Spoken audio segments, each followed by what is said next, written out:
আসসালামু আলাইকুম। Hi everyone, চলে আসলাম নতুন একটা ভিডিওতে। সো আজকের ভিডিওতে আমরা গণিতের খুবই গুরুত্বপূর্ণ একটা টপিক নিয়ে আলোচনা করব। সেটা হচ্ছে যে ডোমেন, কোডোমেন অ্যান্ড রেঞ্জ। আচ্ছা, আমরা তো ডোমেন, কোডোমেন, রেঞ্জ নিয়ে অনেক অঙ্ক করেছি এবং আজকের ভিডিওতে আমি চেষ্টা করব কিছু ম্যাথ এগুলো নিয়ে করার। সো আসলে আমরা এগুলোকে বাস্তবে কি জানি? ডোমেন, কোডোমেন অ্যান্ড রেঞ্জ বাস্তবে আমাদের কী কাজে লাগতেছে? আমাদের সবার উচিত যে কোনো একটা ম্যাথ সলভ করার আগে, যে কোনো একটা চ্যাপ্টার পড়ার আগে বা যে কোনো একটা ম্যাথ করতেছি সেটা আমাদের কী কাজে লাগতে পারে সেটা যদি আমরা জানি তাহলে আমাদের কিন্তু আগ্রহটা আরও বেড়ে যাবে। তখন আমরা কিন্তু এই অঙ্কটা বা এই চ্যাপ্টারটা আরও ভালোভাবে পড়ার জন্য খুবই আগ্রহ হবে। তো আমরা আজকে জানবো যে ডোমেন, কোডোমেন, রেঞ্জ এগুলো আমাদের কী কাজে আসে। তারপর আমরা এগুলো জানবো, ডোমেন কাকে বলে, রেঞ্জ কাকে বলে, কোডোমেন কাকে বলে, অ্যান্ড চেষ্টা করব কিছু এক্সাম্পলও দেওয়ার যাতে খুব সহজে আপনারা বুঝতে পারেন। তো চলুন শুরু করা যাক। তো প্রথমে আমরা দেখব ডোমেন, কোডোমেন এবং রেঞ্জ আমাদের কী কাজে আসে। বাস্তব জীবনে উদাহরণ দেই আমি, যদি গাড়ির গতি ও সময়। ধরো তুমি এটি গাড়ি চালাচ্ছ এবং গাড়ির গতি ঘন্টায় 50 কিলোমিটার, অর্থাৎ ঘন্টায় 50 কিলোমিটার গাড়িটা যেতে পারবে। এই একটা গাড়ি চালাচ্ছ, তুমি কি জানতে চাও 1 থেকে 5 ঘন্টার মধ্যে চালালে সেটা কত দূর অতিক্রম করবে? তুমি কি সেটা বলতে পারবে? তো এটা আমরা কিন্তু খুব সহজে ফাংশন দিয়ে আমরা বের করতে পারবো। কীভাবে বের করতে পারবো এখন দেখাই। ধরলাম ফাংশনটা হচ্ছে এটাই, f of x equal 50x। এখানে 50 হচ্ছে যে 50 কিলোমিটার। এখানে এক্সটা হচ্ছে যে সময়, অর্থাৎ কত ঘন্টা ধরে তুমি গাড়িটা চালাচ্ছ, আর এক্সটা হচ্ছে যে মোট দূরত্ব, কত কিলোমিটার তুমি যাচ্ছ।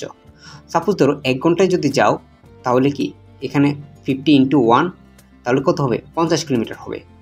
তো আমি একটু চার্ট আকারে তোমাদেরকে দেখাই। তো এই বিষয়টা কিন্তু আমরা খুব সহজে ফাংশন দিয়ে দেখতেছি। ফাংশনটা হচ্ছে কি আমার f of x equal 50x। তো আমার এখানে এক্সটা হচ্ছে সময় এবং f of xটা হচ্ছে আমার দূরত্ব। তো আমি কত সময় গেলে কত দূরত্ব অতিক্রম করতে পারবো সেটা আমরা ফাংশন দিয়ে জানবো। সো এখানে আমি যে একটা ইনপুট ভ্যালু বসাবো, এখানে আমি ইনপুট কোথায় বসাবো বলো তো? এখানে আমি এক্সে বসাবো। এখানে যদি আমি ফাংশনে এফের জায়গায়, এখানে f of x এর জায়গায় যদি আমি এখানে 2 বসাই তাহলে আমার এখানে কিন্তু আমরা 2 বসাবো। তখন 50 ইন্টু 2 তাহলে কত হলো? 100, অর্থাৎ 50 গুণ 2 অর্থাৎ 100 কিলোমিটার। এখানে যদি তুমি তাকাও যে ইনপুট হচ্ছে কি সময়, অর্থাৎ আমি 1 ঘন্টা চালালে কত কিলোমিটার যেতে পারবো? 50 কিলোমিটার। আর যদি 2 ঘন্টা চালাই তাহলে 100 কিলোমিটার। তাহলে যে মানটা আমরা ইনপুট দেব, অর্থাৎ এই 50-এর সাথে এক্সের জায়গায় আমরা যত বসাবো সেটা হচ্ছে আমার ইনপুট। আর মনে রাখবে ইনপুটটাই হচ্ছে আমার ডোমেন, অর্থাৎ ইনপুট মান হলো সময়, এবং তুমি 1 থেকে 5 ঘন্টা গাড়ি চালাতে পারো, অর্থাৎ ধরলাম 1 থেকে 5 ঘন্টা গাড়ি চালালে তাহলে আমার ডোমেনটা কত হচ্ছে? 1 থেকে 5। কারণ আমরা এখানে ফিক্সড করে দিয়েছি গাড়িটা 1 থেকে 5 ঘন্টা পর্যন্ত চলবে, তাহলে আমার ডোমেনটা হবে কত? 5। কারণ আমরা 5 পর্যন্ত কিন্তু ইনপুট দিতে পারবো। আমরা জানতে পারবো, আমরা যদি চিন্তা করি যে 3 ঘন্টা গাড়িটা কতটুকু গেল, তখন আমরা এখানে 3 গুণ করবো। এটা হচ্ছে আমার ডোমেন। তাহলে আশা করি বুঝতে পেরেছো যে কোনো একটা যদি আমরা ইনপুট ভ্যালু কোনো একটা জিনিসের যদি আমরা বের করতে চাই, সেটার জন্য আমরা যে ইনপুট ভ্যালুটা দিব সেটা হচ্ছে আমার ডোমেন। এখন কোডোমেনে আসি আমি। কোডোমেন হচ্ছে সম্ভাব্য শব্দরূপ। কোডোমেনটা কিন্তু অনেকে বুঝতে পারে না ভালোভাবে, কিন্তু তোমরা যদি বাস্তব উদাহরণটা জানো কোডোমেনটা আসলে কি, তাহলে কিন্তু তোমরা খুবই রিয়েলাইজ করতে পারবে এটা। কোডোমেনটা হচ্ছে যে এখানে সময়টা যদি আমার অসীম হতো, তাহলে আমি কত দূর যেতে পারবো সেটাই মূলত কোডোমেন বসায়। এখন সময় কিন্তু আমরা ধরো অসীম হলে কিন্তু আমরা এখানে 1 থেকে 1, 2, 3, 5, 7, 9, 10 এভাবে আমরা যা ইচ্ছা তাই কিন্তু বসাতে পারতাম, অর্থাৎ অসীম। এই জন্য আমরা বাস্তব সংখ্যা বলে দিয়েছি, কারণ বাস্তব সংখ্যা হচ্ছে সকলের সংখ্যা, কিন্তু এখানে একটা কথা আছে 0 থেকে বড় সব সংখ্যা, কারণ -1, -2 এগুলো কিন্তু বাস্তব সংখ্যা, এগুলো কিন্তু দিলে আমার হবে না। আমাকে দিতে হবে 0 থেকে বড় যদি সময় অসীম হয়। তো কোডোমেনটা বোঝায় যে আমার রেঞ্জটা আমি কত দূর পর্যন্ত যেতে পারবো, আমাকে যদি সময়টা আমি কত দূর যেতে পারবো সেটাই মূলত আমার কোডোমেন বোঝায়। আর রেঞ্জ কি বোঝায়? যে রেঞ্জ হচ্ছে যে আমার রেঞ্জটা হচ্ছে বোঝায় যে আমি আসলে কত দূর যেতে পারবো, অর্থাৎ আমি যে এখানে ইনপুটে ভ্যালু দিলাম যে 1 ঘন্টা ধরে আমি চালাই তাহলে কত দূর যেতে পারছি 50 কিলো। তো আমি 5 ঘন্টা চালাই তাহলে আমি কত দূর যেতে পারবো 250 কিলোমিটার। আমি এখানে 3 বার লিখে দিয়েছি, এগুলো বাদ। তাহলে আমি কত দূর যেতে পারবো 250। অর্থাৎ আমার রেঞ্জটা বোঝায় যে আমি ইনপুটে কত দিলাম এবং আউটপুটে কত পেলাম। অর্থাৎ রেঞ্জটা মূলত হচ্ছে আমার আউটপুট। অর্থাৎ তুমি যদি 5 ঘন্টা একটা গাড়ি চালাও 50 কিলোমিটার ব্যাগে, অর্থাৎ 50 কিলোমিটার ব্যাগে যদি একটা গাড়ি চালাও তাহলে 5 ঘন্টা পর কত দূর কিলোমিটার যেতে পারবে 250 কিলোমিটার। এটাই হচ্ছে আমাদের রেঞ্জ। ফাংশনের সাহায্যে কিন্তু আমরা খুব সহজে এটা বের করতে পারবো। আমি এটা খুবই সিম্পল ফাংশন দিয়ে বুঝিয়েছি, কারণ তোমরা বুঝতে পারো এইরকম ফাংশন দিয়ে কিন্তু আমরা অনেক জটিল জটিল জিনিস কিন্তু খুব সহজে আমরা সমাধান করতে পারি। এই জন্য ফাংশনটা খুবই গুরুত্বপূর্ণ। তার আগে একটু জেনে নেই এগুলো কেন দরকার। তো ডোমেন জানলে আমরা বুঝি যে গাড়িটা কত সময় ধরে আমরা চালাচ্ছি। অর্থাৎ গাড়িটাতে আমরা 5 ঘন্টা চালাই, আমরা একটু আগে হিসাব করেছি, তাহলে আমরা কিন্তু 250 কিলোমিটার যেতে পারবো। আর রেঞ্জ দ্বারা আমরা কি বুঝি যে আমি আসলে কত দূর যেতে পারতেছি, সেটা আমরা কিন্তু রেঞ্জ দিয়ে জানতে পারতেছি। আর ডোমেন দিয়ে আমরা জানতেছি যে কত দূর যেতে পারবো যদি সময়টা আমার সীমাহীন হতো। অর্থাৎ সময়টা যদি আমার অসীম হতো তাহলে আমি কত দূর যেতে পারবো, এটাই মূলত ডোমেন বোঝায়। আশা করি ডোমেন, রেঞ্জ, ডোমেন কি বাস্তবে কোথায় ব্যবহার হচ্ছে একটু হলেও তোমরা রিয়েলাইজ করতে পারতেছো। আমি আরও একটা বাস্তব জীবনের সমস্যার সমাধানের উদাহরণ দেব। ফাংশন ব্যবহার করে কিন্তু আমরা বর্তমানে বিজ্ঞান, প্রকৌশল, কম্পিউটার, অর্থনীতি ইত্যাদিতে বাস্তব সমস্যার মডেল বানানো হয়। অর্থাৎ উদাহরণ যদি আমি দেখাই যে একটি ফ্যাক্টরিতে মেশিনে X ঘন্টা চালালে কত প্রোডাকশান হবে, এটা একটা কিন্তু ফাংশন। এটা কিন্তু একটা ফাংশন। কীভাবে? এখানে এক্সটা হচ্ছে যে এক্সের মানটা হবে কি ডোমেন, অর্থাৎ কত ঘন্টা চালালে সেটা হবে কি ডোমেন, অর্থাৎ যতক্ষণ চলবে। এবং যে প্রোডাকশানটা উৎপন্ন হবে, ধরো একটা মেশিন 5 ঘন্টা চললো, যে মেশিনটা যত সময় চললো সেটা হচ্ছে ডোমেন। আর সেই সময়ে কী পরিমাণ প্রোডাকশান হলো সেটা হবে আমার রেঞ্জ। অর্থাৎ 5 ঘন্টা আমার 5000 বা 10,000 প্রোডাকশান হলো, 10,000 প্রোডাকশান হলো, তো সেটা হলো কি আমার রেঞ্জ। তাহলে সেটা হবে আমার রেঞ্জ। তো আমি তোর এখানে দেখাই যে ডোমেন হচ্ছে যে সহজ কথায় ডোমেন কোন ইনপুট বসানো যাবে তা বোঝায়। আর ডোমেন তার কী বোঝায়? সম্ভাব্য আউটপুটের জায়গা। অর্থাৎ আমাদের এখানে সময়টা অসীম হতো তাহলে কিন্তু আমার প্রোডাকশনের মানটাও কিন্তু অসীম দেখাতো। অর্থাৎ আমি কত দূর পর্যন্ত, কারণ মেশিনটাতে আমি চালাতে থাকি তো আমার কিন্তু প্রোডাকশান আসতে আসে। তো এটাই কিন্তু আমরা যদি সময় ফিক্সড না থাকে তখন সেটাকে আমরা ডোমেনের মাধ্যমে আমরা সেটা বোঝাতে পারি। এখন আমরা রেঞ্জটা জানবো। রেঞ্জটা আমি একটু আগেও বলেছি, অর্থাৎ আসলে আমরা আউটপুট কী পাচ্ছি সেটাই বোঝায়। অর্থাৎ আমরা যদি 5 ঘন্টা যদি চালাই 5000 পণ্য প্রোডাক্ট তৈরি করতে পারি, অর্থাৎ যে কোনো একটা প্রোডাক্ট 5000 পিস তৈরি করতে পারি, সেটা হবে আমার রেঞ্জ। তো ব্যবহার ক্ষেত্রে বর্তমানে কিন্তু গণিত, বিজ্ঞান, কম্পিউটার, ইঞ্জিনিয়ারিং, গ্রাফ বিভিন্ন জায়গায় কিন্তু ফাংশনটা ব্যবহার করা হচ্ছে। তো আশা করি আপনারা বুঝতে পেরেছেন ফাংশনটা মূলত ফাংশনের ডোমেন, রেঞ্জ, কোডোমেন এগুলো যে এতদিন আমরা করে যাচ্ছি এগুলো আসলে মূলত কোথায় আমাদের ব্যবহার হচ্ছে। তো এখন আমরা জানার চেষ্টা করব ডোমেন কি, কোডোমেন কি, রেঞ্জ কি। তো প্রথম আমরা ডোমেন নিয়ে আলোচনা করব। ডোমেন কাকে বলে? যেসব মান আমরা ইনপুট দিতে পারি, অর্থাৎ ফাংশনের মধ্যে যেসব মান বসানো যায় তাদের সেটকে আমরা ডোমেন বলি।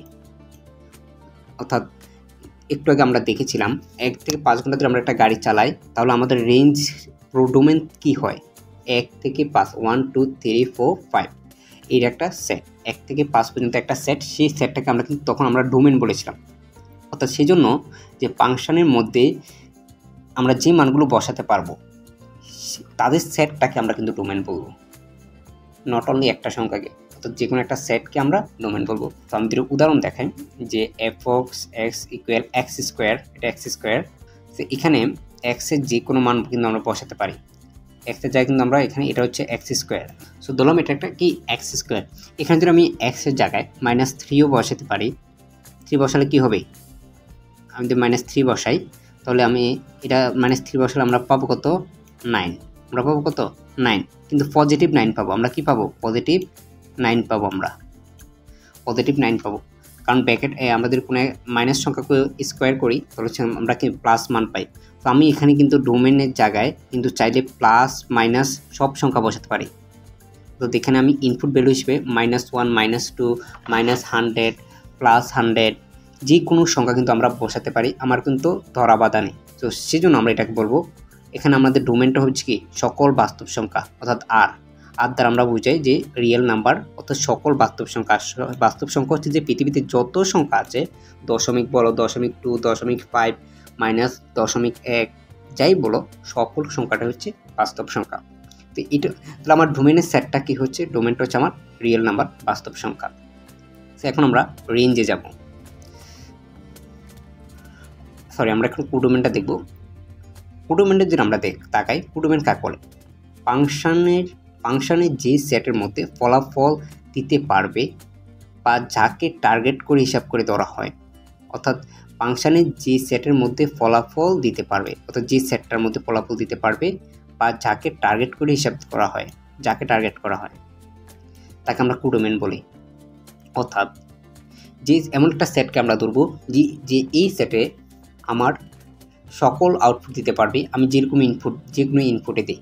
একটু আগে আমরা কি দেখেছিলাম, যে আমরা কিন্তু ইনপুট হিসেবে যে কোনো সংখ্যায় দিতে পারতেছি। তো আমার কিন্তু আউটপুট কি একই আসবে, আউটপুটে কি আমি যে কোনো সংখ্যায় পাবো, অর্থাৎ আউটপুটে আমরা তখন কিন্তু মাইনাস সংখ্যা আমরা ইউজ করতে পেরেছি। কারণ মাইনাস সংখ্যার উপর যদি আমরা স্কোয়ার করি তখন সেটা প্লাস হয়ে যায়। তাহলে আমার আউটপুটে কিন্তু প্লাস সংখ্যা আসতেছে না। অর্থাৎ আমি যদি একটু দেখাই, এই -1 দিলাম আমি, সরি -4, এটাকে আমি -11 দিই, 11 স্কোয়ার দিলাম, তাহলে আমরা কত পাচ্ছি আউটপুটে, 121। আমরা এটা পাবো না, তাহলে আমি এটা পজিটিভ মান পাচ্ছি না। অর্থাৎ আমরা যদি মাইনাস মানে দিই তারপরেও আমি পজিটিভ পাচ্ছি। যদি এটা পজিটিভ থাকতো তাহলে কিন্তু আমরা পজিটিভ মান পাবো। সো কিন্তু আমরা ইনপুট হিসেবে কিন্তু প্লাস সংখ্যা মাইনাস সংখ্যা যে কোনো সংখ্যায় দিতে পারতেছি, কিন্তু আউটপুট হিসেবে কী পেয়েছিলাম, একটা পজিটিভ ভ্যালু পেয়েছিলাম আমরা। তো এখানেও তাহলে আমরা কী ধরতে পারি, কোডোমেন কি, কোডোমেন হবে সকল বাস্তব সংখ্যা। অর্থাৎ কোডোমেন হবে কি বাস্তব সংখ্যা, কারণ বাস্তব সংখ্যার মধ্যে কি আমার এই সংখ্যাগুলো আছে। তো পজিটিভ বলো নেগেটিভ বলো, আমার কোডোমেন একমাত্র বাস্তব সংখ্যায় আমার আউটপুট দিতে পারবে। আমি যদি মূলত সংখ্যা দিই, সংখ্যা কিন্তু অনেক প্রকার আছে, পূর্ণ সংখ্যা, মূলত সংখ্যা, অমূলত সংখ্যা, সবগুলো দিলে কিন্তু হবে না। তাহলে আমার কোডোমেনটা হবে কি, অর্থাৎ x2 এর কোডোমেন যদি হিসাব ধরা হয় তাহলে আমরা বাস্তব সংখ্যাকে ধরবো। তার কারণটা হচ্ছে বাস্তব সংখ্যা আমাকে যে কোনো আউটপুট ভ্যালু দিতে পারবে, সেটা আমার কোডোমেন হবে কি আর বা বাস্তব সংখ্যা। এখন আমরা লাস্ট পার্ট রেঞ্জে যাব। রেঞ্জটা আসলে কি, রেঞ্জ কাকে বলে, ফাংশনে ইনপুট বসিয়ে আসলে যে আউটপুট পাওয়া যায়, অর্থাৎ যে ফলাফলটা পাওয়া যায় তাদের সেটকে আমরা রেঞ্জ বলবো। আমরা যদি ফাংশনের মধ্যে ইনপুট বসাই এবং যে ফলাফলটা পাবো, অর্থাৎ যে আউটপুটটা পাবো, সেটা সেটটাই হবে আমার রেঞ্জ। আমরা একটু আগে একটা ফাংশন দেখছিলাম f(x) = x²। তাহলে আমরা এই x² এই ফাংশনটা আমরা রেঞ্জ দেখব। আমরা ডোমেন কি দেখেছিলাম, যে কোনো সংখ্যা, অর্থাৎ পজিটিভ নেগেটিভ যে কোনো সংখ্যা কিন্তু আমরা ডোমেনে বসাতে পারতাম, কিন্তু রেঞ্জে কি আমরা নেগেটিভ সংখ্যা পাবো, আমরা কিন্তু একটু আগে দেখাইছিলাম। আমি যে আবার দেখাই, ধরলাম এই ফাংশনটার আমি -5 লিখলাম, -5, এরকমই তো ফাংশনটা f(x) এখানে আমি x এর জায়গায় 5 বসালাম, অর্থাৎ এখানে x এর জায়গায় -5 বসালাম, উপরে হোল স্কোয়ার আমি দিলাম। তাহলে আমার এটা আমি আউটপুট পাবো কত, এটা 25।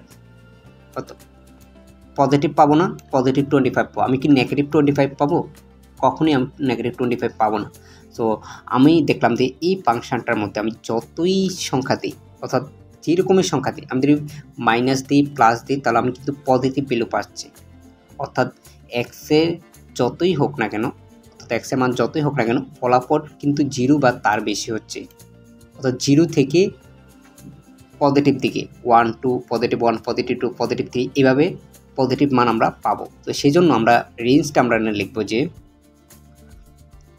y বিলংস টু r, অর্থাৎ y হচ্ছে r কিন্তু বাস্তব সংখ্যা, সকল বাস্তব সংখ্যা।